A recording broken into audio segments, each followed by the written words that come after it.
In October 1965, the U.S. Central Intelligence Agency (CIA) and India's Intelligence Bureau (IB) joined hands in a clandestine mission to install a nuclear-powered sensing device on the summit of India's second-highest peak, also one of its most revered, the 25,643 feet Nanda Devi in Himalayas. 3 years after India's defeat to China, at the height of the Cold War between the Western and Eastern blocs, it was considered essential to keep a tab on China's growing military might. In 1964, China had conducted its first nuclear tests in Xinjiang province. A remote sensing device atop Nanda Devi could keep track of any further tests. Installing the device, however, meant carrying up equipment weighing around 56 kilograms, including an 8 to 10 feet high antenna, 2 transceiver sets and the most vital component, a system for nuclear auxiliary power (SNAP) generator. The generator's nuclear fuel, consisting of 7 plutonium capsules, came in a special container.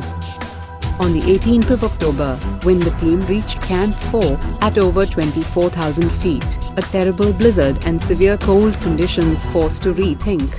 Team leader Manmohan Singh Kohli had to choose between men and machine. He chose to save the lives of his men. The nuclear fuel generator, nicknamed Guru Rinpoche by the climbing Sherpas, after the Buddhist god, was already emitting heat, he says, and those who knew about its radioactive dangers were apprehensive.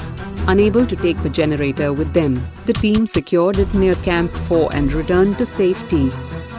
When they returned in May 1966, all the equipment including the deadly stock of plutonium, which was about half the size of the atomic bomb dropped on Hiroshima, says Kohli, was missing. It has never been found. Theories and fears abound, but nobody seems to know what happened. The loads were missing, and the rock to which they had been secured was gone as well. It was clear that an avalanche had swept away the rock and the equipment during the winter, leaving behind no trace of the generator. The plutonium capsules, which according to Kohli's and other estimates have a longevity of over 100 years, could still be buried somewhere in the snow. The area has been virtually closed for decades. Barring a few exceptions, such as Army or IMF-sponsored expeditions, nobody is allowed to climb or explore Nanda Devi, purportedly for environmental reasons.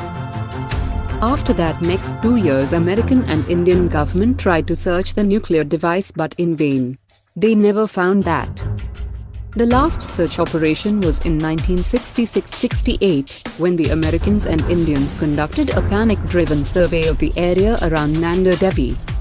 Indian Parliament signed the order to form a 6-member scientific committee to investigate the events of 1965.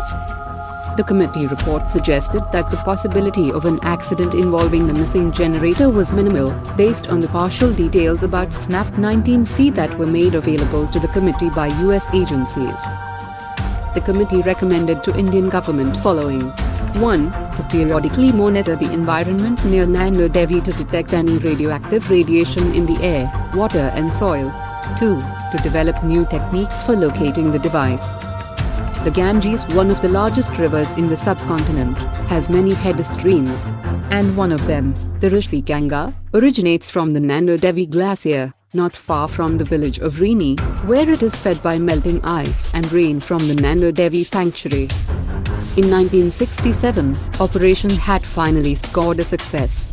But still one nuclear device is missing, which is dangerous for everyone.